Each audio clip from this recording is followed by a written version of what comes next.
So I would like to present in my talk let's say short overview, because it's a huge processes which have started already in 2014 and are going on in Ukrainian culture. And I want to mention some crucial points according to me, which has happened in Ukrainian literature and cinema and culture at all, and also how it influenced the development of Ukrainian identity. So that is to understand Ukrainian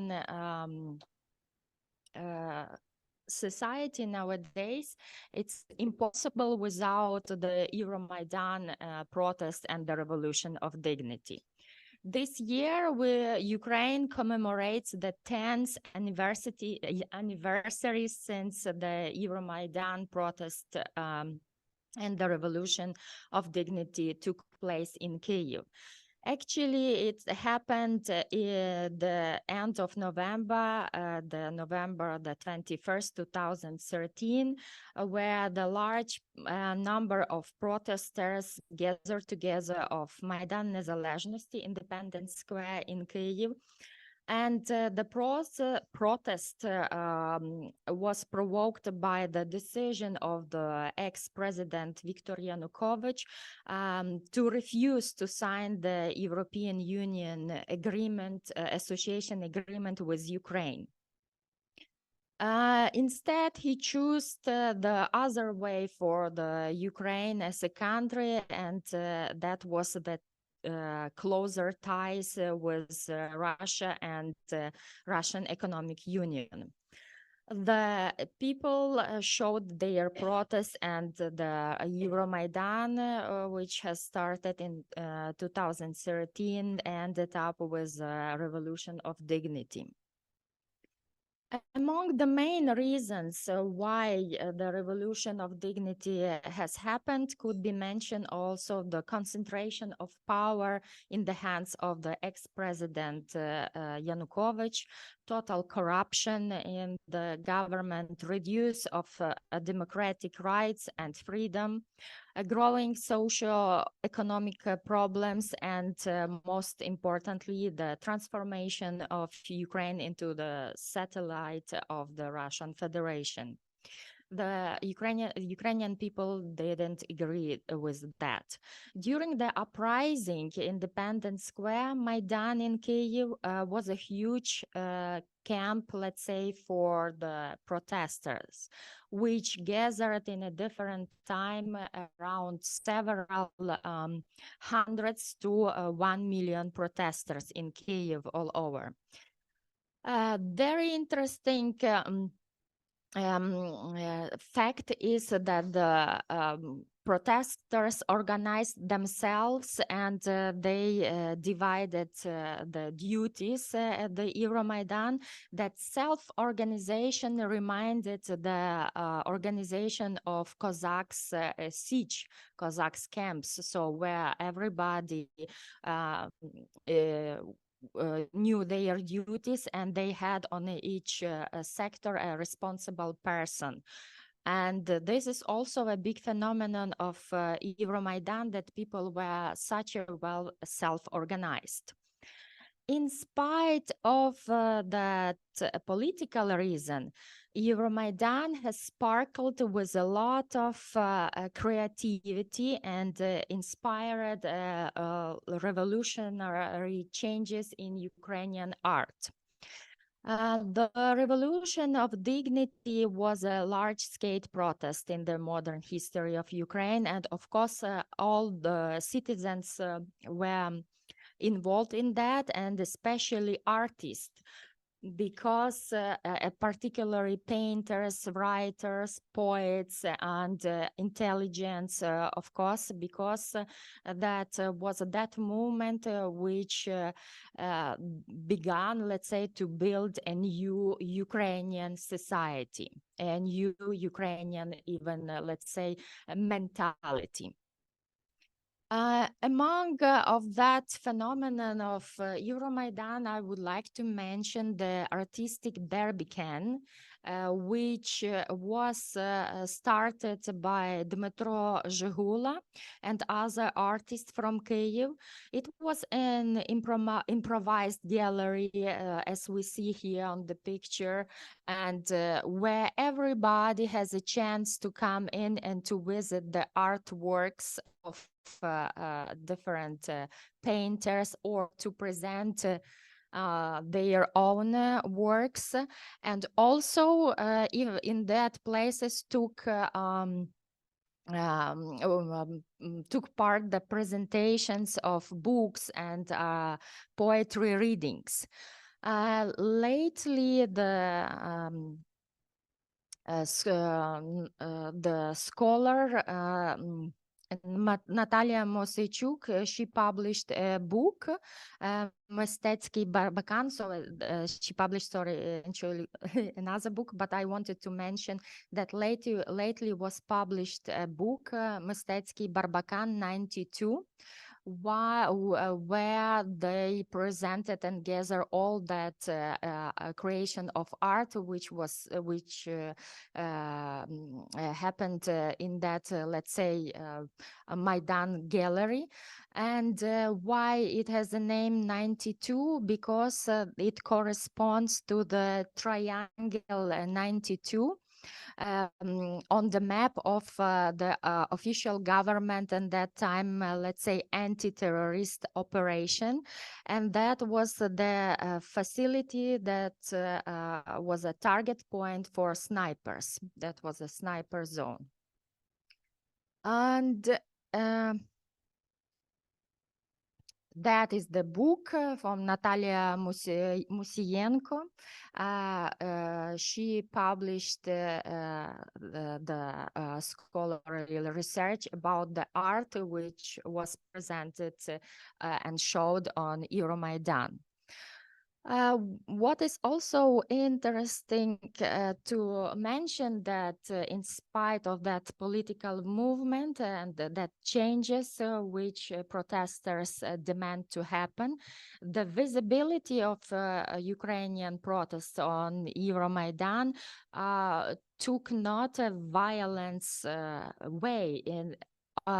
Instead of that, people were very well focused on the rethinking the culture and representing their wishes, their demands through the art.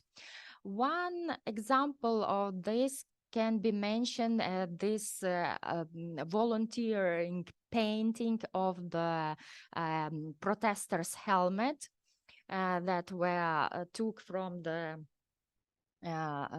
constructions works just to protect the head, so they actually had not a big very protection value, but still. And people who can paint, let's say, more or less good, they created that piece of art that is also a symbol of the visibility of the protests that take their right with the way of art and the way of culture.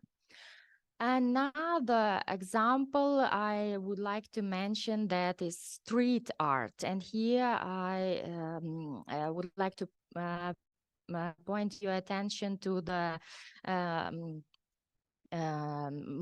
so street art artist with a nickname Sociopath, who in February 2014 painted the facade of a building of Hrushevsky Street in Kyiv. Here is a rethinking of Ukrainian literature and Ukrainian writers who were here. We have Lesia Ukrajinka, Taras Shevchenko, Ivan Franko, very famous Ukrainian poets and writers. They were symbols of changing revolutionary protests, new ideas in Ukrainian literature. And here we see them as an inspirer of the revolutionary protest. So it's also very significant that as a symbol of the revolution, people decided to choose not some let's say, politicians, but Ukrainian culture and literature that inspires to change the thoughts, to change the ideas. And here we have a rethinking of the idea of Ukraine joining the Europe, also with that spirit of protest and spirit of freedom, which is connected with the European values, as we can see on this picture here. Behind the European flag, we can see the monument of Maidan in Kyiv. And another symbol of the protest in Euromaidan and also in Ukrainian Revolution of Dignity is the piano extremist of Euromaidan. So that happens like that the Lviv musician Markian Matsech took the piano to the Euromaidan and he painted it into blue and yellow, the Ukrainian flag. And he performed at the December of 7th, 2013 in front of the police, which the police was located close to the presidential administration building in that time. That was a sign that protesters would like to reach their goals peacefully. They appeal to the culture, to the classical, let's say, values. They are against the violence. That movement to present different pieces of music at the Euromaidan became very famous, and one of the famous heroes, let's say, of that movement was a pianist in balaclava who covered his face, and he played a lot of piece arts of classical music and world music on this piano.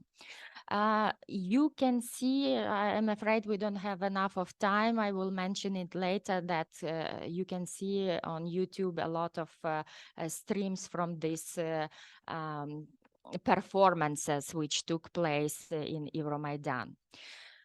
Another symbol of the Revolution of Dignity was that it sparkled with a lot of different genre, not only in art, but also in literature and culture, as we will see later. And I would like to mention the way of documenting the revolution, which was, I think, spontaneously created by a Ukrainian musician and also artist, painter, Yuri Zhuravey. So he was in that time leader of the band Atventa from Rivno city, and he depicted events on Euromaidan in a caricature painting. That also shows us how that political protest could be seen through the different perspective, let's say the caricature, but that also has another meaning. It's not only caricature, but also the way to document what was happening on the Euromaidan. That is the visualization of the protest culture, new protest culture in Ukraine. Another very tragical symbol of Euromaidan, which still is in Ukrainian society, it's a very big trauma, that is Heavenly 100. Heavenly 100 or Небесна Сотня, this is a symbolic name which is somehow may be similar to the divisions in hundreds that existed on the Maidan on that time. That were participants of the Revolution of Dignity who were killed by snipers. According to the main version, it was that notion was first used on February 23rd in 2014 by the poet Tatiana Domashenko, who said during the farewell ceremony on the Independence Square that protests were killed and they are representing that heavenly hundred which will protect Ukrainians, as we can see here, for example, on this picture.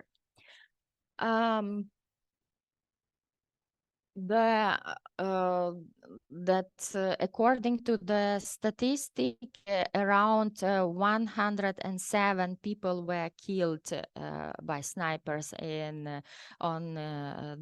during the protest, and the victims range of age are around between 17 and 82, mostly men.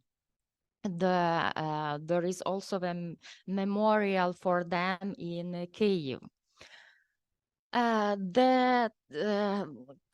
For commemoration of Heavenly Hundred was used very famous, nowadays very famous Ukrainian song, Pливе Кача, and it also happened very spontaneously that song was chosen by the people. Next process which has started during Euromaidan, that is, according to me, the process of desovietization and decolonization of Ukrainian cultural spaces, mentality, and political visions. I choose, so that was the process of fall of Lenin in Ukrainian Leninopad. On December the 8th, 2013, the fall of Lenin, let's say, has started in Ukrainian cities, and the beginning was of that process took place in Kyiv, where we can see that Lenin was demolished by the protesters. That monument for Lenin was staying there until the Euromaidan, and suddenly people decided to demolish that Soviet monument, which was also a symbol to cut Sovietic connections with Russia and to choose another direction of the development of Ukrainian culture towards the Europe, for what actually Euromaidan has started for that reason. In that total period from 2013, there was around 2,500 monuments of Lenin and another Soviet leaders which were demolished in the whole territory of Ukraine. However, that was a question of what will be placed on that monument, instead of that monuments, how that space, mostly urban space, will be utilized.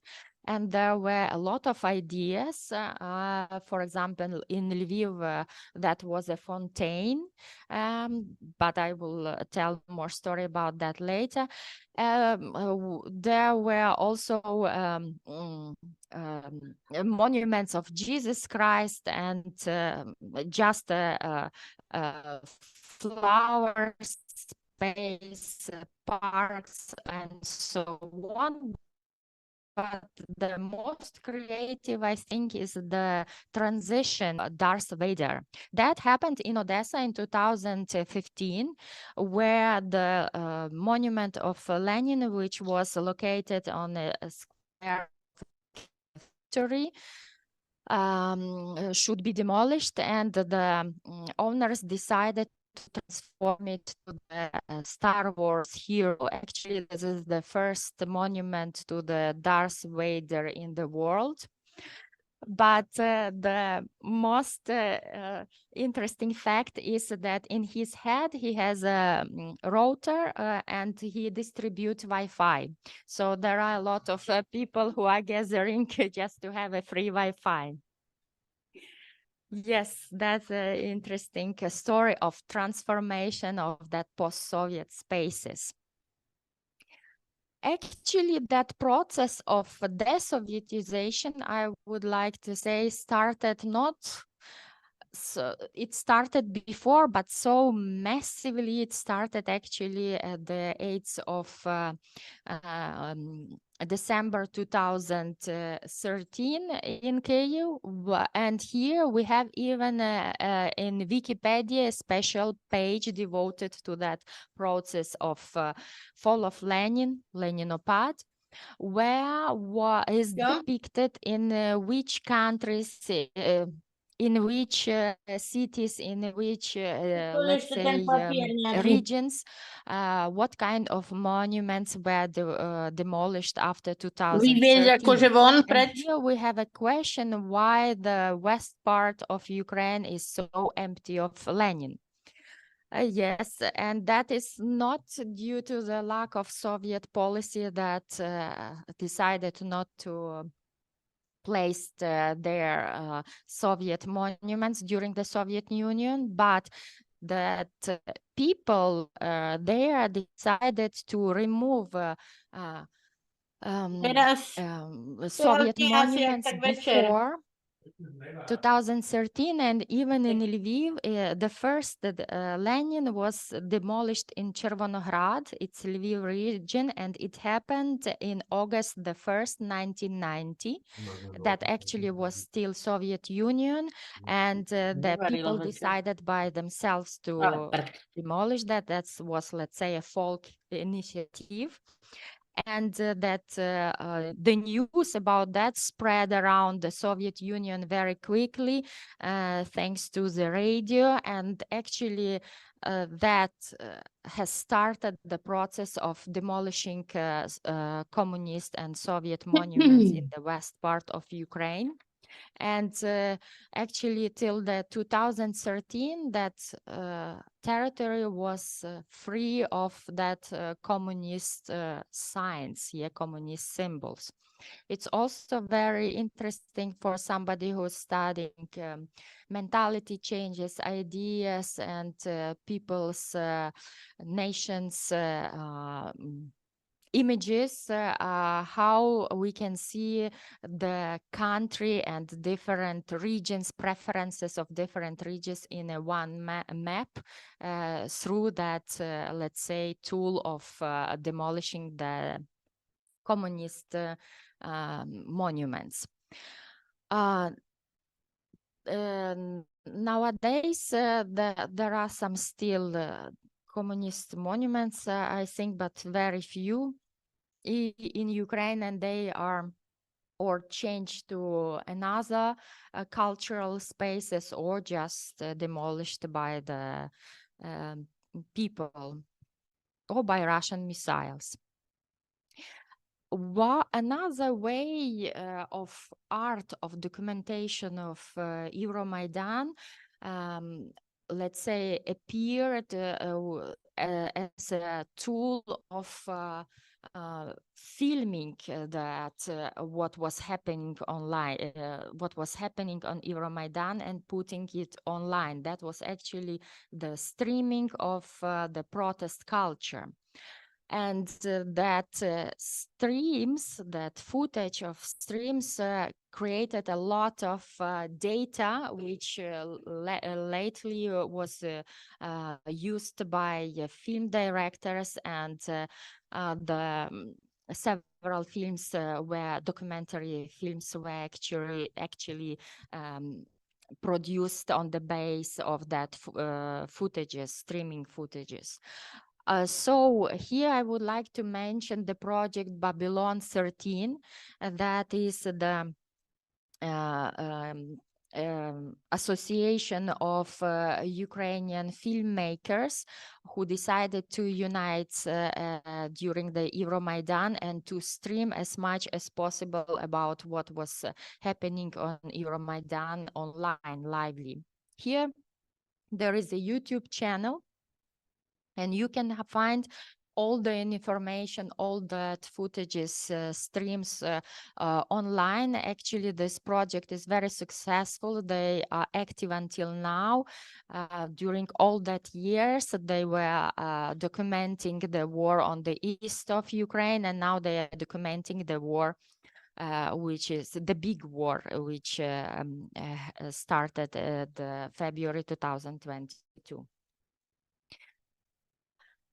I would like to mention a very successful movie, which actually is the image of the Euromaidan and the Revolution of Dignity, presented by the Israeli-American film director Yevgeny Afinievsky, Winter on Fire, Ukraine's Fight for Freedom. In which is also based on the streaming materials. What is most captivating about Afinievsky film is that it's not only documents, but also attempts to explain to Western viewers the spirit and the goals of the Ukrainian protesters through those eyes of Euromaidan from inside, let's say. Almost 3,000 streamers and operators shot raw footage during the rapidly unfolding events and interviewed people on the Euromaidan and it is immediate aftermath.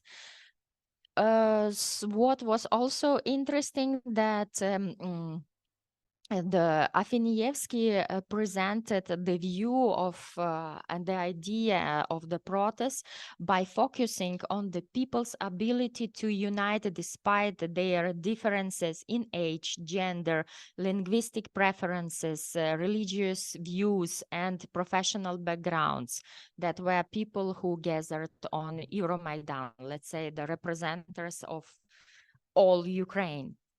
And Afinievsky is also able to capture the profound cultural and political transformation that took place in Ukraine since the collapse of the Soviet Union, namely the Ukraine's transition from ethnocentric to the civic country, understanding of national identity that is its embrace of fundamental principles of human rights and liberal democracy.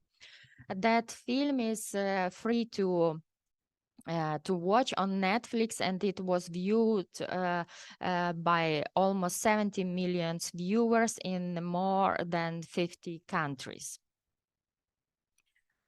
Euromaidan in literature. That is also a very interesting process which started during the Euromaidan and was continued after the Euromaidan as well.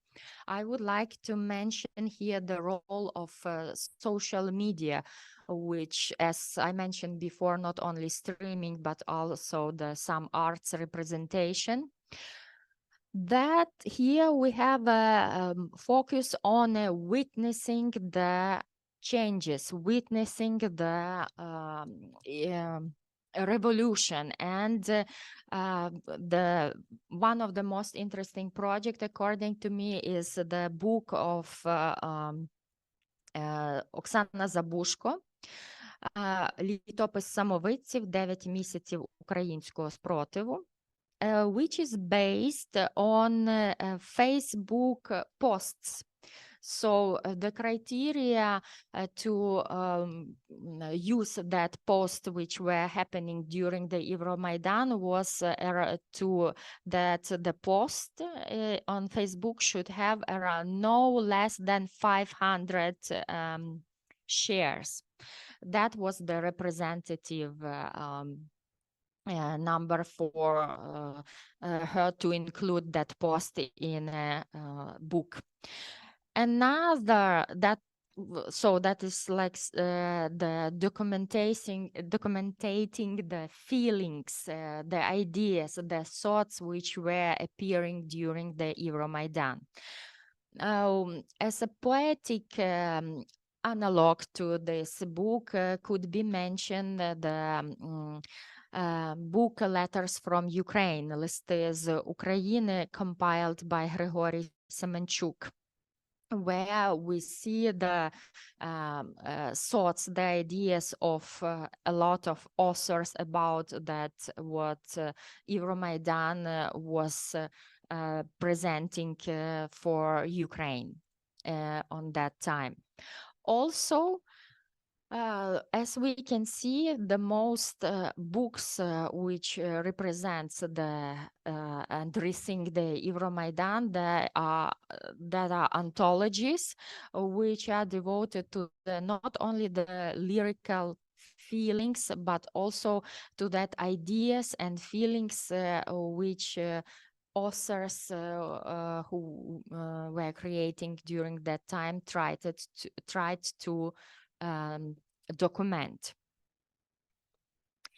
Another way of rethinking Euromaidan appeared in the prose, which was published a bit maybe later. And here I would like to mention the Euromaidan, a chronicle in short stories, Euromaidan Chronika v novelach, where we have ideas and thoughts of different famous and prominent Ukrainian authors as Marianna Kijanovska, Katarina Kalitko, and others, where they try to not only rethink, but to think about Euromaidan as a phenomenon that has changed the life of everybody in Ukraine.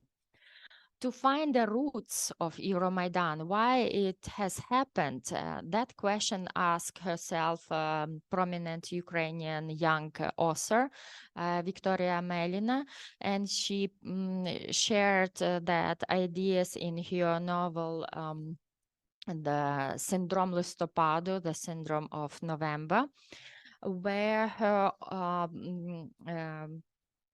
protagonist is placed in the 90s, and he's trying to evolve all that thoughts, all that processes, and try to discover, let's say, himself in that moment of Euromaidan. Unfortunately, Victoria Melina was killed by the Russian missile in Kramatorsk on the June 27th, 2023. She was very active documenting the atrocities and crimes of the Russian army in Ukraine, and the missile, the pizza house in Kramatorsk was shelled, where she was with another journalist from another countries. That what I want to say, that tragedy which has happened during the Revolution of Dignity, I mean the Heavenly Hundreds, now was the start of the big war, as we call it in Ukraine, a big war, because the war started in 2014 when Crimea was occupied, and the war started on Donbass and Luhansk region. And that we are witnessing now the killed elites. Yes, we don't have the name now for that. There are just official list of cultural people of culture who were killed during the war. I mean, nowadays ongoing war. And what kind of topics, what kind of focus sphere do we have now in Ukrainian literature after 2014?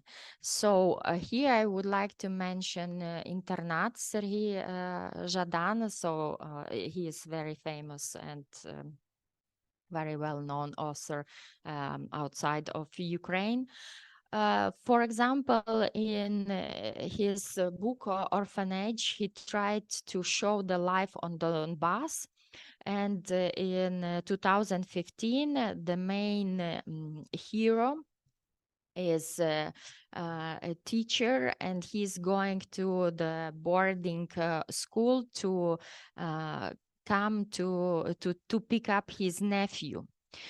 And he needs to go through all Russian occupation forces, and that what he was going through during 3 days is very well depicted in that book, and all of that realities on Donbass.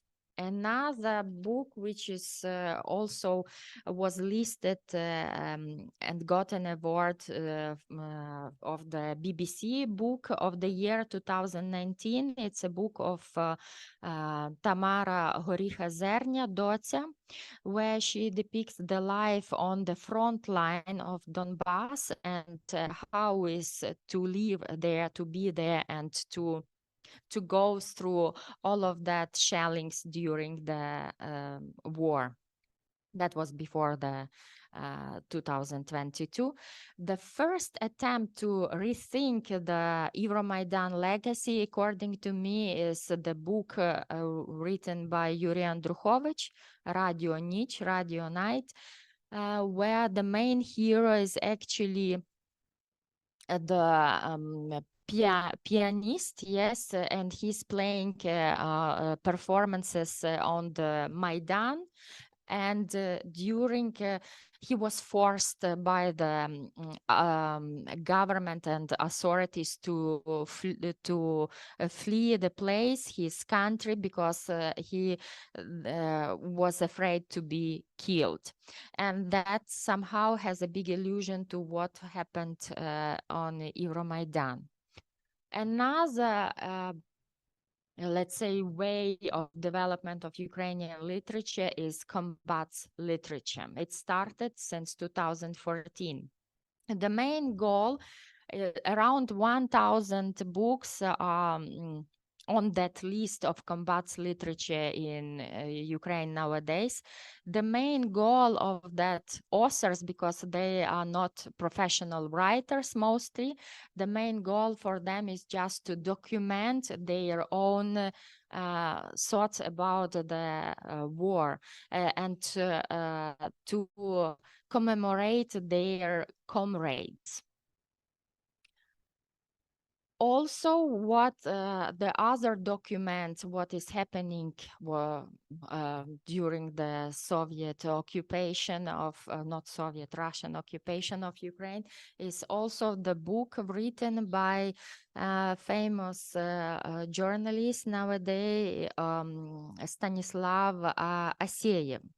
So what actually happened to him? He was captured for 28 months in a concentration camp in Donetsk. The name of the camp is Izolatia, isolation. He was released and published his diary and memories in the book The Bright Path, the story of a concentration camp. This book is translated into English and German, and it's actually serving as a document in the process against the Russian atrocities and everything. So what they are doing against the human rights, because that is like a documentary-based diary. Actually, he named, we can maybe see it here, it's just only a piece of the English translation. He named that place the Donetsk Dachau. How it even more hard to understand one human being can do something like that to another human being. Another topic in Ukrainian literature, which started to be very highlighted after 2014, after the occupation of Crimea, it's actually the Crimean literature, not Crimean literature, Crimean, where the Ukrainian writers and cultural elites try to rediscover that Crimean culture in Ukrainian society. That also was even created a special festival of Crimean culture, Crimean Fix, it's called, Kerim in Chiri, where there are presented novels, poetry, and works of Ukrainian writers who are writing about Crimea and Crimean writers as well.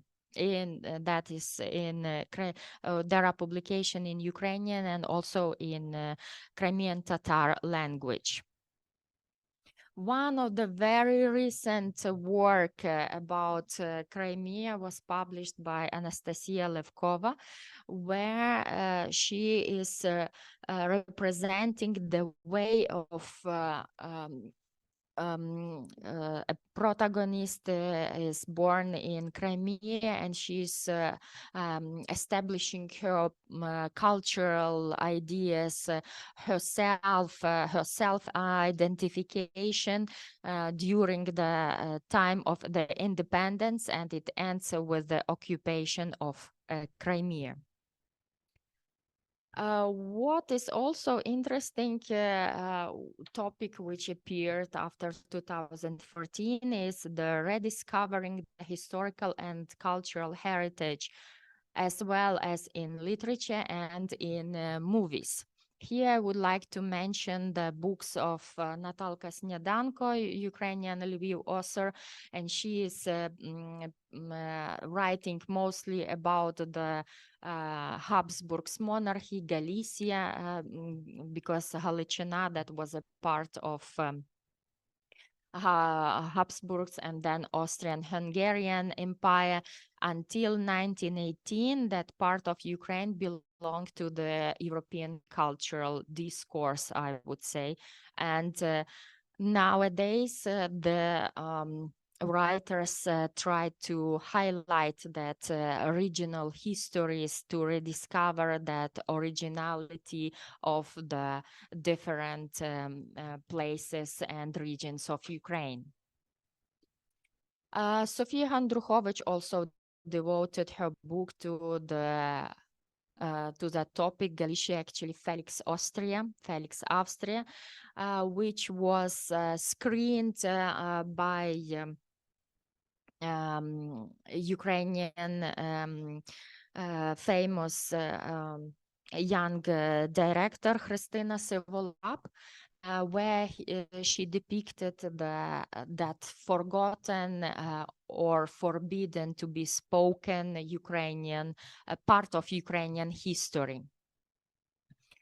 The way of rediscovering and representing to bringing back forgotten and forbidden Ukrainian, let's say, important in culture names is also represented in the musical Гуцулка Ksenia, which brings back the name of the Ukrainian componist Yaroslav Barnich, who wrote operetta and song Гуцулка Ksenia, but due to his emigration to the USA after the Second World War, Soviet system decided to change the name of the author. That was somebody else. And after 1991, only Barnich had the chance to be brought back to the Ukrainian culture, and his real name as the name of the author of that operetta was revealed. And it also represents the story in Ukrainian history, the immigration to the Soviet Union from the Galicia to USA at the beginning of the 20th century. Actually, that part of the history was also, let's say, unspoken during the Soviet time. Ukrainian cinema, after the Revolution of Dignity, has witnessed a way, let's say, of blossoming, as Professor Vitaly Chernetsky from the University of Kansas mentioned. That the blossoming of Ukrainian cinema was able due to the change of the legacy and due to the support, financial support from the Ukrainian government which promoted the Ukrainian movies. So because of that, also financial support, a lot of young directors had a chance to present their works. And there are some examples of that movies which they reveal the social problems, the immigration of women to Italy, illegal work immigration, the Holodomor history, and also some comedies which appeared in that time. One of that among very representative films were, for example, the movie of Ahtem Seytablayev, Cyborgs, Kiborги. That movie is devoted to the Ukrainian soldiers who were fighting in Ilovaisk and also in the Donetsk airport. And the conversations between main heroes revealed that people are from different parts of Ukraine with different priorities. And the question was, why do they fight together? What is their goals? And in that discussion, they reveal their ideas and identities. Some futuristic films also appeared, and I can mention here Atlantis, directed by Valentin Vasyanovich in 2019, where he represented his idea that the war has finished in 2025. So the film was in 2019 on Donbass, and how people are coming back to Donbass and how do they try to find themselves in that new territory, because the territory was destroyed during the war. Also, the topic of everyday life on the front line of the east part of Ukraine, Donetsk, Luhansk, was very well presented by Irina Tsilik, who is a famous writer and also film director. And she also won the prize. She's a prize winner at the American Sundance Film Festival, where she documented the everyday life of a family who refused to leave the front line. The Red is raising them during that shellings and bombings. As I mentioned that in Ukrainian literature, we have a topic of discovering, let's say, Crimea. The Ukrainian cinema also represents that problem. And here I can mention the film directed by Nariman Aliyev, Going Home, Dodому. It's about the history of Crimean Tatars and how they find themselves during the occupation, and some of them immigrated to Kyiv, but they want to come back. My conclusions, because the talk I think was a bit long. So that revolution of dignity has caused a lot of changes in Ukrainian mentality, culture, literature, cinema, identity.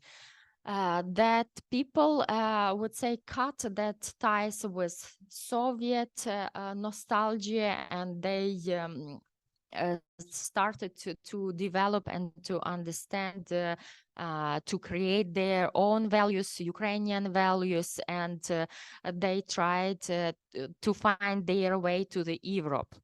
They changed their self-identification, and the culture started the process of transition to the new way, fully transition to the European ethnocentric, I would say, culture. And the blossoming of different genre of Ukrainian culture can represent that revolution of mind which has started on Euromaidan. I am sure that nowadays, after the beginning of the big war, we can do another project, because that big war has changed completely different changes in Ukrainian society, more dramatically. Thank you very much for your attention.